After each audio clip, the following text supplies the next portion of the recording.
All right, guys. So today I wanted to talk about what is going on in the world right now and if the cure is worse than the virus. So I put up a poll on my Instagram about a week ago or so, and about 500 people saw it. We had some votes, and 60% of you said that the virus is worse, whereas 40% of you said that the drastic measures, the quote unquote cure, is worse. Now, the reason I asked that is because we are seeing that viewpoint more and more often recently, where these drastic measures that are being put into place, people are starting to question if it is really worth it and helping as much as it should be. Now, I actually had somebody reach out to me on Instagram and they said, well, it's really easy to ask that question if you don't have somebody you love at risk or you're not at risk yourself. And I said, I actually am at high risk myself. First of all, I do have parents who are 60 plus who do have other health conditions. I myself have a health condition that could put me at risk. And for those of you who don't know, I'm a dentist, so I deal with aerosols all the time. So actually, if you look at some of the charts of different professions that are at different levels of risk, dentists are at a very high level of risk, again, due to the aerosols that are produced in the work that we do. So it is actually a risk there. And we are seeing more and more now that you're having some young doctors die of this disease. So it's definitely not something to be taken lightly. The thing is, though, a lot of these measures, we didn't have time to consider whether they were the best way to go about it. You've even had government officials now saying that they're not sure if it was the right decision just to quarantine everybody. Some people talk about potentially, should we maybe have taken the most high risk groups and quarantined them and not let them, really out and about and done what we can to prevent them from getting it, since they are high risk. And, you're seeing people who are 80 plus. I've heard death rates around 14% of those who get it end up dying, which is incredibly high. But for younger individuals, for most of them, you're looking at maybe 1% or so at most for some young, healthy individuals. So overall, are those people really being told the right information to stay inside? Now, obviously, the idea here is not that we want to completely eliminate the virus by social distancing or that we're even going to prevent people from getting it. Ultimately, many, many millions of people are going to get it. And the idea is to flatten the curve, meaning that, the medical systems are going to be completely overrun here. And so if we can at least, increase the span of time that people are getting it, so that less people are getting it in one specific period, then we will have more beds available, more medical personnel available in order to help out. The problem, though, is that, of course, you are then extending the amount of time that people are gradually getting it. And so you might have a longer period of time where we're having to deal with things like the quarantine, where a lot of stuff is closed down. And that's kind of what I want to get into today. Is I'm not trying to say that one is right or wrong. I am not an epidemiologist. I have not seen all the data on this. I can only read so much in a given period of time.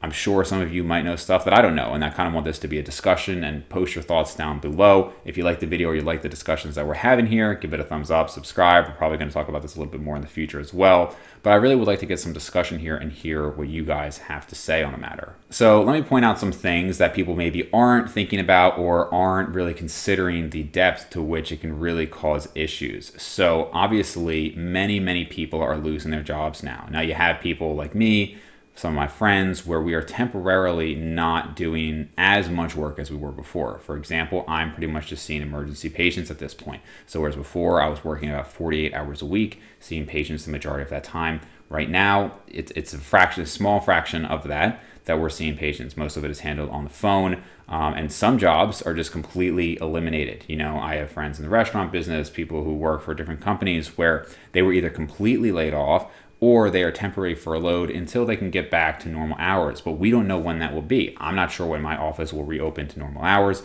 Nobody really knows what's going on. And there are a lot of different proposed plans. Some people are talking about this going on for over a year. People are talking about potentially having it where things are open for 2 days, and then closed for 5. People are talking about how we could be quarantined for 2 months, and then everybody is basically back to normal for 1 month, and then another 2 months of quarantine. Just these crazy plans that realistically, I just can't see that happening. I can't see people following that for that long. And realistically, it's just not considering the life circumstances that a lot of people are in. Many, many people do not have savings. Many people are living paycheck to paycheck. They might just get that paycheck, pay off whatever debt they have for the week, for the month, take care of their kids. And they're going to be in really bad situations if they lose their job, which many people are. Speaking of kids, A lot of times people's daycare is basically school. All these schools are closed now, so a lot of these parents are now having to basically homeschool or take care of their kids. And it's very easy to say, well, you know what, it's worth it to save the lives. And I'm not trying to say that people's lives aren't important. Of course, we want to save as many lives as we can. You also have to consider that in a fairy tale world, yes, everybody cares about every single individual life. But the reality is that's not how we function, right? Every year, thousands and thousands of people die from the flu.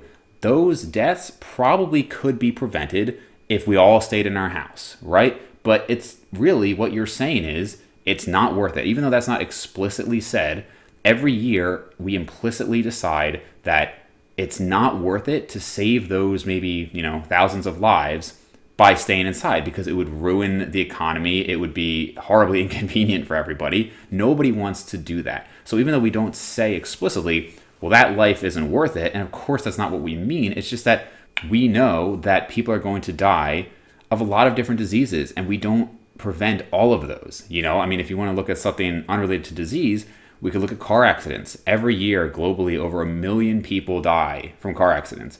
We could say, hey, we are going to completely eliminate transportation from cars. Cars are no longer a thing. And you would eliminate at least hundreds of thousands of those deaths, right? But nobody's going to be on board for that, right? Even though you could enforce it and maybe you could save many lives, that would be such a disruption to everybody's lives in the world that we don't do that.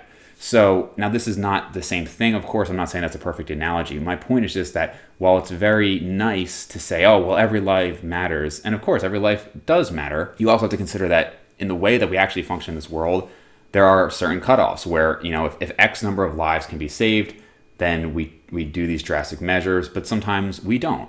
And so how many lives are we actually saving through this? Hopefully a lot. I do believe for sure that the quarantine is going to be directly saving lives from people who would have otherwise gotten this virus. Now they won't, or they won't get it for a while. And when they do get it, they're going to have access to medical care. That is, of course, the idea here. And that's great. And hopefully we can save as many lives as possible.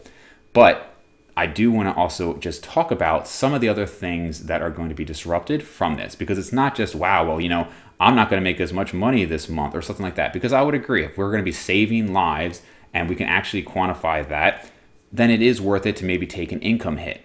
But it goes beyond that. Already, we've pretty much been in quarantine for maybe 2 weeks now.